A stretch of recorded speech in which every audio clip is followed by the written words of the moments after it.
Chris here, and welcome to my channel, and welcome to this week's reading vlog. So this is going to be a 6-day vlog to wrap up November, and boy, do I have a lot to do. So let's get the reading stuff out of the way first. Currently, I'm 138 pages into As Good as Dead, which is the third and final book in the Good Girl's Guide to Murder series. I'm finding this one much more creepy than the first two. It involves stalking, in case that is a trigger for you. And it's not a trigger for me, but the way it's being written feels very, very creepy. So I will not be reading any more of this tonight, but I'm hoping to finish it tomorrow. It started off a bit slow, but I've hit the point where I've had some developments that have made me a little bit more invested, so I will be sticking with this book through the end. As for my Phase 10 TBR, that is on my Phase 10 TBR. The rest of my Phase 10 TBR looks like this. I have The Silver Gate, which is a reread. I read this in 2019. I gave it 3 stars. Back then, I was not doing like quarter or half stars, so I don't know whether this was a true 3-star or like a 3.75, but it is part of a series, and I believe there's only 2 books, so I'm like, I want to read this one, so I know whether I want to read that one or whether this was just a 3-star, and also if it's something I want to pass on to the little ones, so we're going to give this a reread. And no, I don't remember what any of these are for off the top of my head. I have The Grandest Game, which is book 5 in the Inheritance Cycle series. I think that's what it's called. No. Yes? The Inheritance Games? The Inheritance Games series. Too many similar names of series. And then it's also the first book in a new series. So, like, it's like a second arc in that series, if that makes sense. So, I'm excited to check this one out and dive back into this series because I've really, really enjoyed them. So, I'm very, very excited about this one. I have The Fairy Tale Detectives, which I'm a little nervous about, not gonna lie, because I haven't necessarily been in love with retellings, and I've had this one on my TBR for a while, so we're gonna see if this one clicks with me, and if not, then I can unhaul it, and I don't have to worry about the series. If I do, then I have another long series on my TBR, because I think this one is pretty long. I have Like a Charm by Elle McNichol, which I'm really excited for, even though I know nothing about it, but I've loved both of the books I've read by Elle McNichol, so I'm very excited to get to this one. I have Lay and the Fire Goddess, which starts a series, and it involves, I believe, Hawaiian folktales and legends, so I'm curious to see how this one turns out. And then I have my nonfiction, which I did not get to during nonfiction November, that vlog, which is The Man by Becky Lynch. So that is my Phase 10 TBR. To finish that, I would need to read all of this, and I feel okay about that, but I do have a no punishments next month if I need it. I did pull that reward. Outside of that, I still have Creatures of the Flood, which is the first book in the Bamboo Kingdom series, which I pulled out of my series to continue jar. I have Half a Soul, which I had hoped to get to. The Pumpkin Prince and the Forever Knight. Malice, though I can read Malice in December because that is being read for the Catch Up Book Club, and it's November, December, so I can easily move that to next month. I have Closely Harbored Secrets, The Smoking Bun, Murder at the Midnight Clear, A Ruse of Shadows, Top Marks for Murder, and The World Between Blinks. So I have so very many books, and that's assuming I'm not forgetting any, because they're not in front of my face right now. Like, I'm looking around going, is there anything else? Oh, and I would like to finish The Backyard Bird Chronicles, because I started this during Nonfiction November, and then put it down for the final book support group and haven't gone back to it yet, even though I was really enjoying it. So that's what I need to do reading-wise. Filming-wise, I need to film my Phase 10 TBR.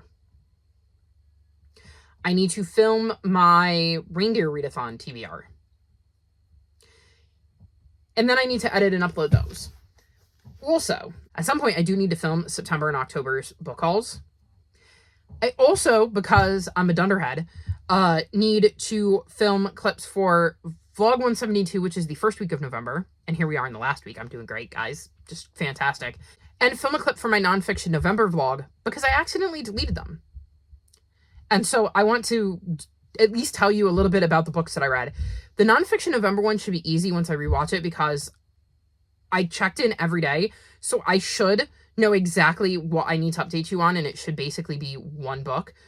I just don't remember off the top of my head which one without editing to see which clip I deleted and trying to remember which order I read everything in. However, for my first week of November vlog, I believe I have like 7 or 8 books I need to talk about, so that's going to be interesting. But that means I need to edit those vlogs so I can jog my memory on what I said, so that I can then pop in and tell you about the books that I didn't already mention, which is a lot, while also trying to read all of those books. And I think I've been teasing this. I have something that I would like to do, some thing I've been planning, and I would like to iron out the details of that and maybe, film a video to let you know what it is. But that requires me to sit down and have concentration and actually, put things together, which is easier said than done because, again, my November has been absolute chaos. I have not sprinted. I think I sprinted once. No, I don't think I've sprinted at all in November. I think that was October. We're sitting here and it is 1:52 a.m. on Monday, November 25th, and I have not sprinted at all because every time I go to sprint, something happens. I have to leave the house or somebody has, I don't know, destroyed my sink. I say that like he did it on purpose. So I went to the doctor's last week, and earlier in the week, my sink had been clogged and we kind of plunged it. And my dad figured while I was at the doctor's, it was a good time to check the J drain because we had noticed something in the drain. And we were like, well, that's what's causing this issue, is this thing. But he took the J drain off and there was nothing in there. So we have no idea where it went because it's gone. And when he went to put it back on, the pipe that connects the J drain to like the actual like drain in the sink. I say this like you all know what a J drain is. It's a pipe that goes like this and catches things. So like if you were to drop your wedding ring down the sink or something, or like an earring, it would land in the J drain and you can pop the J drain off and grab it. Especially if you notice it immediately. Like that's where it's going to land, is in the J drain, because the J drain then would go uphill and usually things are harder to go uphill anyways. So we have like this straight pipe that connects to the J drain, and this straight pipe broke off when you put it back together and it was completely corroded, which like on the one hand is great because it means we caught it before it was leaking under my sink. On the other hand, it's not great because it means I have no bathroom sink. So it's like, we use the bathroom. We have to go out like I go out like this and I'm going, I need the kitchen sink so I can wash my hands. Excuse me, pardon me coming through. So that has not been fun. And we're trying to figure out how to fix it because my dad tweets his back, trying to get that apart. So, and of course I don't want anybody in the house. So it's this whole thing that is like hanging over my head because of course things can't go smoothly. I'm waiting for a phone call. So that has been a lot of my month, is I've been calling people and needing like phone calls back. So it's like, I don't want to get on sprints because I don't want them to call back right as I'm supposed to be talking to you all. So I haven't been able to sprint. And now here we are again with something that I had hoped to take care of. And it just hasn't happened. So Stress City. I know if nothing else, I'm going to sprint on Thanksgiving because we're doing nothing for Thanksgiving. As a vegetarian, I don't eat turkey, so I don't really care about Thanksgiving. And with no oven, my parents can't make a turkey anyways. So, and even if we did, we wouldn't have company over because I don't want anybody in the house. So nothing will be going on here on Thanksgiving. So I will probably sprint because I'm pretty certain nobody's going to be trying to call me for important phone calls on Thanksgiving. So, I mean, you'll have seen that because there's no way you will see this before I sprint, but hopefully some of you saw it and joined me. Otherwise, I'm hoping to sprint a little bit more, but it's also hard because I have to film my TBR game, and that takes like an hour usually. And I'm not going to do that on sprints because there's no way to do it where I don't get interrupted. Because again, it usually takes me like an hour, if not more. So yeah, there's just a lot going on. So we're going to see. Because I have so much I want to do. And, does anybody remember books like these? Yeah, these are some of my 5-star predictions and my book haul revisited that I did in January. And I still have not filmed the wrap-up for. I need to get to that too because those clips are still sitting on my phone. And my goal is to be completely caught up by the end of December. And of course, I'm definitely going to have a bunch of books roll over, and I already have an incredibly crazy December TBR because I have the Reindeer Readathon, which I added a few books for, and then I have the Queer Lit Readathon, and I added a lot for that. Because it wasn't that I didn't have queer books on my TBR, it was that they didn't necessarily fit the prompts. And I'm not complaining because I'm very excited about my Queer Lit Readathon TBR. But also, I have to film that TBR video. But that, let me see, I'm looking at the calendar. That, I believe, runs the 15th through the 21st. I think it's the 3rd full week in December. So I can film that in December, but I also have to add captions because they kindly ask you to, since one of the hosts is deaf. And I struggle with captions. One, because I do not like watching myself back, especially when I have to be super critical of the words that are coming out of my mouth, because to do captions, I need to make sure that I'm capturing what I'm saying. And then 2, it makes me ill. I don't read on screens as a rule, and I have found that for whatever reason, one of the worst things I can do is try to do captions because I end up with a massive headache and feel nauseous, and it makes my eyes hurt so bad. So I do them for the Queer Lit Readathon videos that I do, which is usually a TBR and a vlog. But otherwise I don't, just because I just physically can't. It is very, very hard for me to do those videos in general. But I try to do it because, at least for those, because one of the hosts is deaf and they ask us to. I wish I could do them for all of them. I really, really do, but I have not found an easy way to do it where I don't cause more harm than good for myself. Because, like I said, I really, really struggle with reading on screens. It's why I don't read a ton of ebooks. And at least with ebooks, I tend to change the background to green if I can, and that helps. But I have always really, really struggled with black writing on white text. Like when I was in college, I had a mentor, and she was great because if I needed to do like sources, she would help me by printing out articles so that I could physically read them. Because if I had to do all that research on screen, I would have never finished papers because I would have been spending so much time curled up in bed with massive headaches because it made me very, very sick. So that is all stuff I have to do before the end of the year. But not the end of November. So we're going to see how many of the books I can get through and definitely at least get out the content I need to get out before December 1st. And we'll see if I can get a couple of vlogs out and start to catch up because I want to be caught up. Every time I get this close to being caught up, something happens. Like I was like, I've got 171 all ready to go. We're in vlog 174. I'll start editing 172. And it's like, hey, you're missing a clip. I mean, excuse me, what? So yeah, which completely slowed my momentum because it meant I had to take the time not only to edit those clips, but then film and edit another clip. So it's just something. Anywho, I'm going to go now because this is an almost 15-minute intro and I have been talking way too much, and I will check back in a couple days and give you an update.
Officially December, and I did not check in at all with this vlog. I kept meaning to, and this week has been as chaotic as the entirety of November has been. Today, I took some time to put my tree up. And I'm really happy with how it turned out. It's quite cute. It's a tiny little thing. I'm happy with it. Other than that,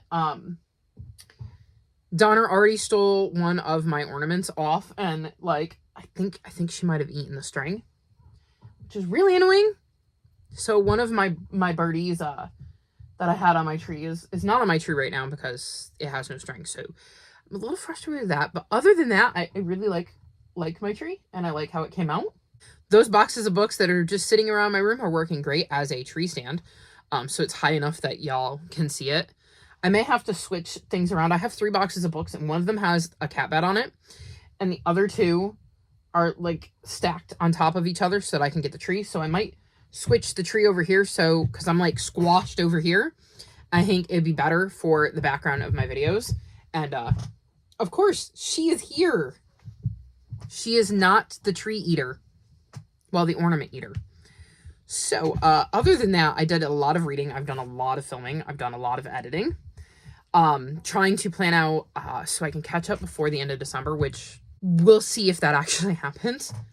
But let's dive into books. So first up, I read the Sisters Grimm, the Fairy Tale Detectives, and I gave this 3.25 stars. So this follows a couple of sisters named Sabrina and Daphne.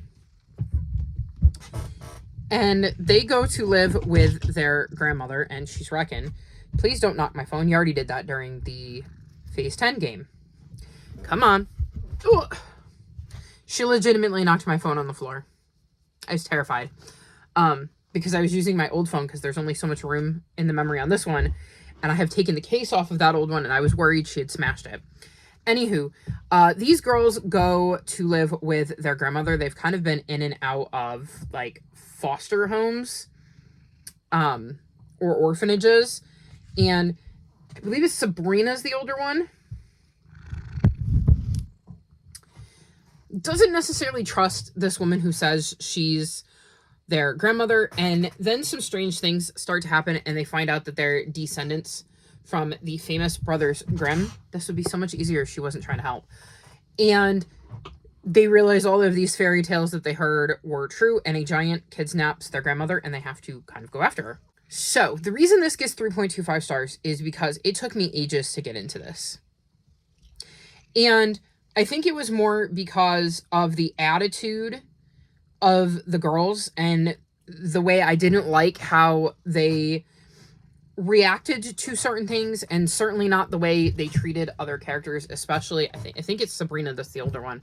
And I mean, I understand from the sense that, like, Sabrina was just trying to protect her and her little sister from getting hurt again, but like at the same time, it didn't exactly draw me in and endear me. But I think some of those kinks got worked out in this book.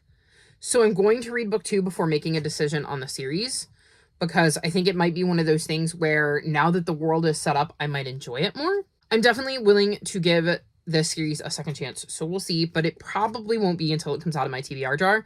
Although, to be fair, it has been throwing me some ones that I've been reading recently, so we'll see how that goes next year. Then I read As Good as Dead, which is the 3rd and final book in the Good Girls Guide to Murder series, and I gave this 1 star. I hated this book. So I think I had mentioned we had finally gotten to a point where I was like, okay, well, maybe things are going to start to pick up and I'll be more into it. And let me tell you, it took a massive turn in a way that I did not enjoy. I'm absolutely dumbfounded at the choices Pip made in this one. They did not make sense to me at all whatsoever. They didn't feel realistic. And it just left me going, what am I even reading? And part of the reason I kept reading was because I was doing this as part of Bookstars Read Along, and I wanted to be able to chime in with everybody, and I was curious to see what everybody else said. And I mean, I know I could have read what they said, but like at the same time, I wouldn't have had the same context. And then the second reason was because I literally wanted to see how ridiculous this book was going to end up. Like, I did not enjoy it. I really, truly didn't enjoy it. And that makes me sad because I enjoyed the first 2 so much. Anywho, I finished it. It's over. It's done with. And I can take the series off of my series to continue list because that was the last book. And I'm glad to be done with that. Then I read Lei and the Fire Goddess, and I gave this 4.25 stars. So this follows a girl named Lei who is going to spend the summer with her grandmother in Hawaii. She does not believe the folk tales and folklore that her grandmother has been sharing with her. What she really wants is to have a touristy vacation in Hawaii instead of the one where her grandmother teaches her about, the mythology and the legends and the history of their family on the island. So in her frustration, she accidentally insults the fire goddess Pele, who in retaliation sends a hawk to kidnap her best friend. So that leads her on a crazy journey where she must try to get her best friend back while avoiding traps that Pele has set and dealing with demigods and even a talking bat, and realizing that maybe what her grandmother was telling her wasn't just some made up stories and is really true. I quite enjoyed this. I loved seeing Lei learn about her history and realize just how much she had retained from the stories her grandmother had told her. I love the bond she has with her best friend and how important he is to her and what she is willing to risk to get him back. I very much enjoyed the setting of this book and getting to see that kind of mythology and legends and folklore brought to life. I think this series has so much potential, and I'm very, very excited to continue with it at some point in 2025, because I'm not sure if the next book is out yet, but if it is, I will be reading it in 2025, and if it comes out in paperback in 2025, I will 100% be grabbing myself a copy to join this one on my shelves. Then I read Becky Lynch, The Man, Not Your Average Girl, and I gave this 5 stars. I adored this. I listened to the audiobook while reading this, and Becky does read the audiobook, and it was amazing to hear her story in her own voice, because there are times when she's reading something and she'll have her voice go higher pitched or whatever, and you realize that she's just a regular person. And I really, really enjoyed that part of it. Getting to see her kind of say I was awkward. I didn't feel good about myself. There was times where I didn't feel like I felt in, or I wasn't comfortable in my own skin. And then seeing her being Becky Lynch, the man, this amazing, just mind-blowingly huge star in WWE, one of the most notable women in WWE, and she's still saying things in her inner monologue of I'm just me, and feeling insecure, and still not having really changed that much from the young girl that started this journey. And that to me was just, I don't even know the word I'm looking for. It felt so relatable, and it felt so nice to realize that somebody that is as accomplished as Becky also still sometimes has a lot of doubts and fears, and doesn't always exude the confidence of the character that she plays on TV. And I had a lot of fun with this. I loved hearing about her journey and the stories that she chose to share. I loved getting to hear about wrestling training and how she went about that, and the journey she went on, and the break that she took, and how she came back, and just her entire time in WWE. I loved getting to hear about her personal life, getting to hear about her relationships with her families, the relationships she had with her friends and significant others, and how some of those were also tied up all in her career and stuff. And it just was a fascinating look at her life, and I feel like she seems like a really genuine person, and also a more real person to me now that I've heard about Rebecca Quinn and not just Becky Lynch. So very, very much enjoyed this. And if you are into wrestling and you know who she is, I would highly recommend you check this out. And even if you're not, it might be interesting if you do like reading autobiographies, because I thought this one was really, really well done, and I really, really enjoyed it. Then I reread The Silver Gate, and I gave this 3.25 stars. So this follows Elric and his sister Wynn. And people think that Wynn is a changeling, that his real sister had been taken by fairies and Wynn was left in her place. And I'm going to go to the author's note here because it starts right at the beginning. So Wynn has Rubinstein-Tybee syndrome, which is a genetic condition that occurs in one of every 125,000 births. It's a complicated medical condition that affects those born with it in many different and varying ways. So she's trying to bring some awareness to this, and also show that just because you were born with, I'm going to have to keep reading it, Rubinstein-Tobby syndrome does not mean that you don't have your own strengths. Obviously, you have weaknesses, but there are also strengths that you have, and she tries to reflect that in this character in the journey Wynn takes, which I really enjoyed. So, because of that, she's believed to be a changeling because they live in a time and a place where differences like that make you stand out in a very, very bad way. So his mom hides his sister away, and his mom ends up dying. And after that happens, their father believes the best way to handle Wynn, who he doesn't really want anything to do with, is to sell her off to the Lord's castle as a maid. And Elric knows that will not work. So he takes his sister and goes on the run and tries to find a safe place for her. Whereas Wynn believes the only place that will be safe for them is beyond the Silver Gate, which would be the fairy realm. And we see their journey. We get chapters from both of their points of view. And like I said, I've read this before. I did not remember any of the details. And I'm not planning on reading the second book in the series. I don't know if it's supposed to have more books, but the second book came out a while ago, and I never got to it. And even if it's a duology, I don't really care to read the next one. I can see why this one didn't stick with me. Like, I thought Wynn was a fantastic character. I loved seeing her journey and her growth throughout the story. Elric was a bit of a jerk at times. And on the one hand, I can sympathize because he just wants his sister to be safe and he doesn't know what he's doing. And he's risked so much to protect her. And she doesn't always listen to him. And he's coming from I'm trying to do what's best for us. I'm trying to protect us. And I think sometimes he forgets that he needs to explain things a little bit more. He doesn't think there's anything wrong with his sister being the way that she is. But he also sometimes gets frustrated by the fact that she's not quote unquote normal, which I hate, but is also, I feel like, understandable because he's not an adult by any stretch of the imagination. I don't know off the top of my head anymore how old he was or if it ever said, but like, he's still a young boy. Like, this should not have been his responsibility, and he is doing the right thing trying to protect his sister. And I can understand the frustration he's in of feeling scared and knowing he has to still protect her, but not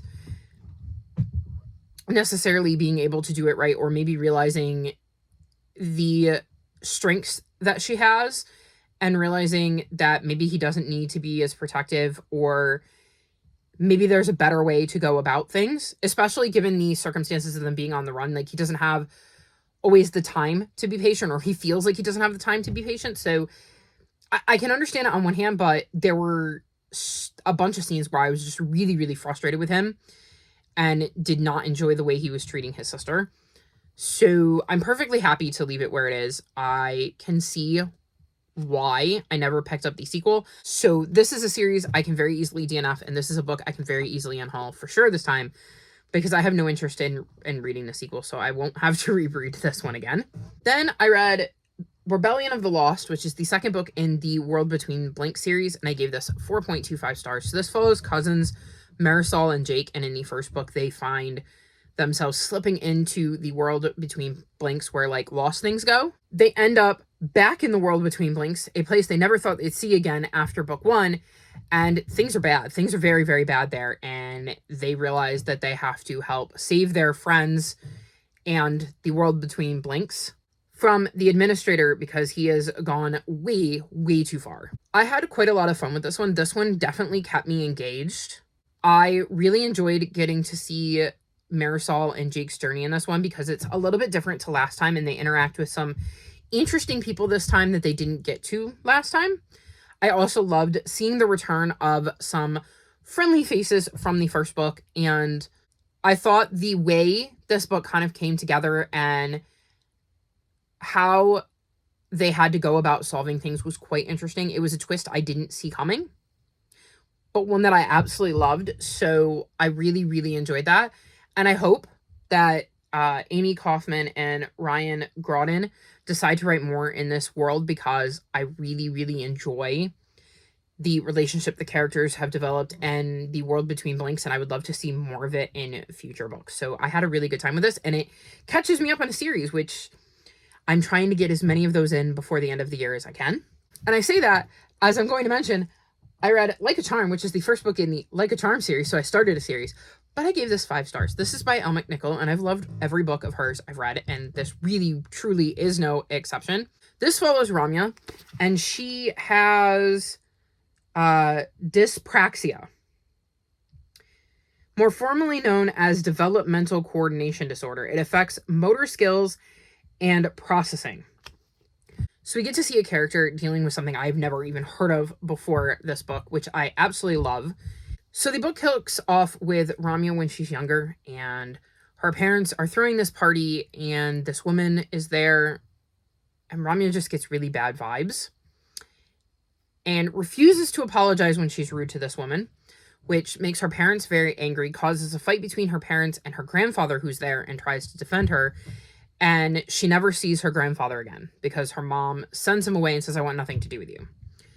Years later, she's at a new school when she gets called down to the office to be told that her grandfather has died. And she learns after his death that he's left her this journal. And she finds out magic is real, that there's all these creatures that she thought were just stories in a book, like vampires and sirens and fae and sprites, and it sends her on this grand adventure in a world she didn't know existed. And she soon realizes that this world needs saving, and well, it might be up to her because she is one of the few people that can see through the glamours that these individuals put on to make it so that regular folk don't notice them, but she can see through that. So she is uniquely qualified to help save these people and the bad things that are happening. I adored this. I loved Ramya. I loved getting to learn about dyspraxia. Is that right? Dyspraxia. I thought it was fascinating to learn a little bit more about that. I love when a book teaches me something, especially if it's something I'm going to be able to interact with in the real world. Like, I may someday come across somebody with dyspraxia, and I will at least have a basic understanding of what it is, and not going, I've never heard of that. What is that exactly? So I love that it's bringing attention to this thing I've never heard of. I love seeing Ramya really talk about the fact that the way people treat her because of this has made her not feel great about herself, but she doesn't think there's anything wrong with her. And it's this battle of ignoring those voices that are telling her something's wrong, even though she doesn't feel that way.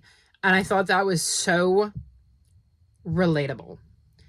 And I think every single book I've read by Elle McNichol has had something in it that I relate to so hard. And this being no exception. As somebody who is autistic, I totally understand some of the things Ramya was saying about not understanding why she had to do things in a certain way because they don't work for her. And that half of her problems is people forcing her to work in a way that does not work for her. And I am very much like that. If you let me do things the way I need to do things, I flourish. And if you try to force me to do things in a way that does not make sense to my brain or intentionally flusters me, I struggle.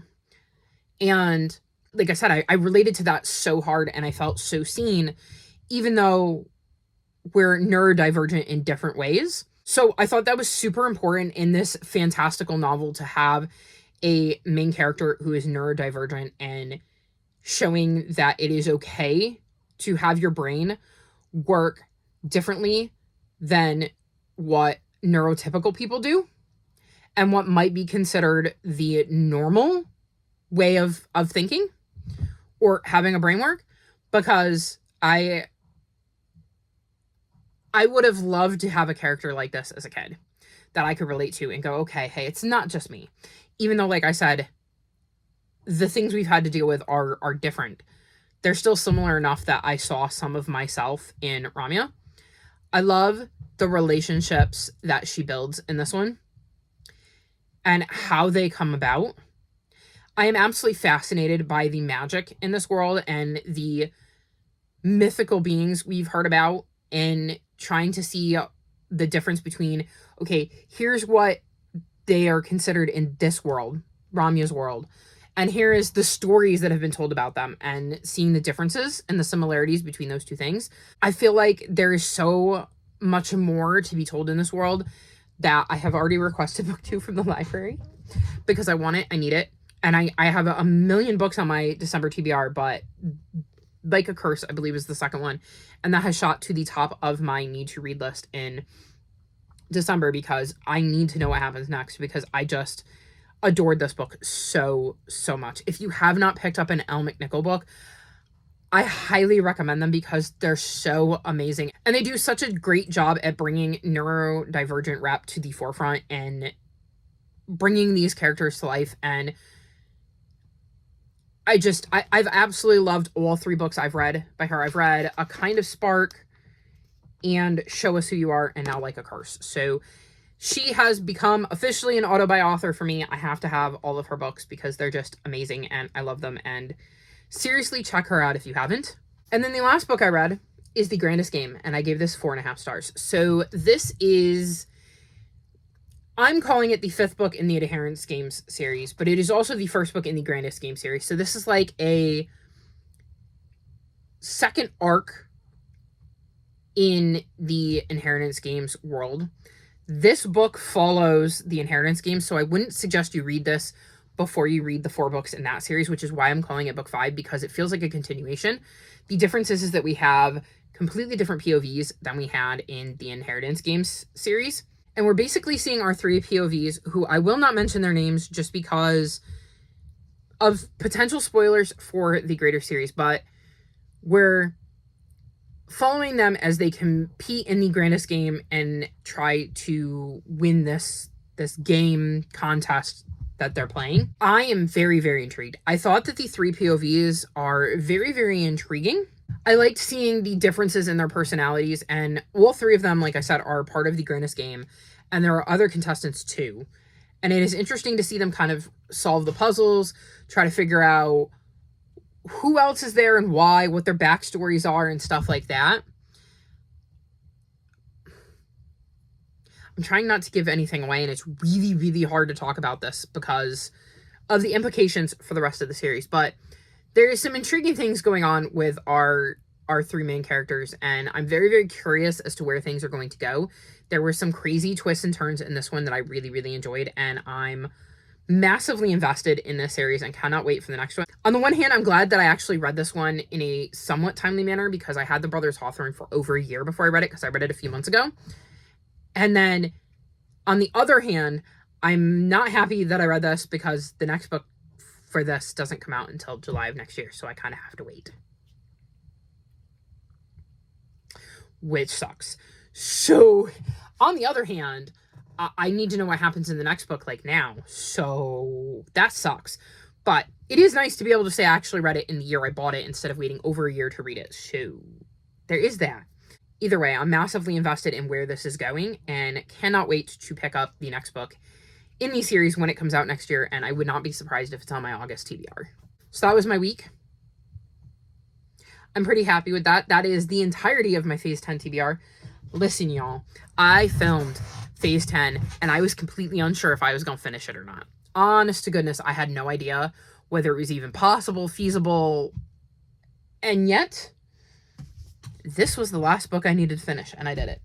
The only other book that I'm bummed I didn't get to is Top Marks for Murder. This was on my phase out TBR, but not the TBR I needed for my prompts, like to complete my phase. It was one of the extras I pulled, and I was hoping I could squeeze this into, and I ran out of time. But other than that, I'm pretty happy with the books that I did get to. I read like 45 books, I believe, in November, which is just ridiculous. I think most months this year I've read well over 40 books. I want to say, I think it's like 427 books. I think is the number I'm at right now. Like, I would be shocked if I didn't hit 450, and I'm going, when? How did I read all of that in 1 year? Like, this is the 3rd or 4th year I've read over 400 books, so I'm not surprised by that number, but 450 seems just massive. And again, if I read another 40 books in December, I'm pushing 470. I read a lot, y'all, which is why a lot of the details don't stick. Like, I know I need to at some point sit down and I want to wrap up my book haul revisited, and I want to wrap up my 5-star predictions that I started in January. And I read most of those books by like May, I think. And I'm like, do y'all have any idea how many books I've read since then? I look at them and I go, I read them. Don't ask me what most of them are about, but I read them. I know I DNF'd a bunch. So, the details of some of them haven't stuck. I'm sure if I read the descriptions on some of them, they'll come back. But others, I get the feeling I'm not going to have much to say, and I feel bad because it didn't happen. I didn't sit down and film them. It's why, like, I'm, like, also nervous for, like, my top 5 books of the year, because it's like, okay, what did I say about this again? Like, what were my feelings? Like, yes, it's a 5-star, but, like, what is the impression I had when I read it? Which book is this again? Because if it's part of a series, I have to try to remember which book in the series it is and what happened in that specific book and not some of the other books, which also can sometimes be tricky. So we're going to see how that goes at the end of the year. I was making notes so that I could like rewatch a vlog if I needed to remind myself of characters and stuff like that I might want to mention that maybe aren't mentioned on the back, but I thought were important. Names, stuff like that. That's always tricky for me to remember. Even if I remember the plot, I don't always remember the names.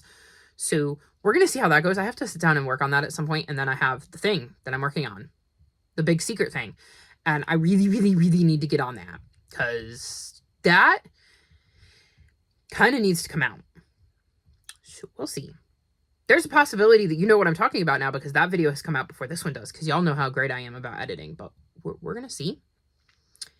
And yeah, I think that's it for this week's vlog. I don't think I have missed anything. And yeah, I'm pretty happy with the way I wrapped up November because I knew I had more books on my TBR than I was ever going to realistically get to. But the fact that I got through that entire insane Phase 10 TBR from November is just mind-blowing. Because I didn't think there was any way I was going to. I was going to give it a try, but I didn't think there was any way I was going to. And yet, here we sit and I read the whole thing. Which means I have my no punishments next month reward in my back pocket for whatever month I end up screwing up, because there will be one where I do, because I've done it a few times. Anyways, that's all for this week's vlog. All of my social media are linked in the description below if you'd like to come chat with me. If you've made it this far in the video, leave me cactus emojis. Like this video and subscribe to my channel, and I'll talk to you next time. Bye!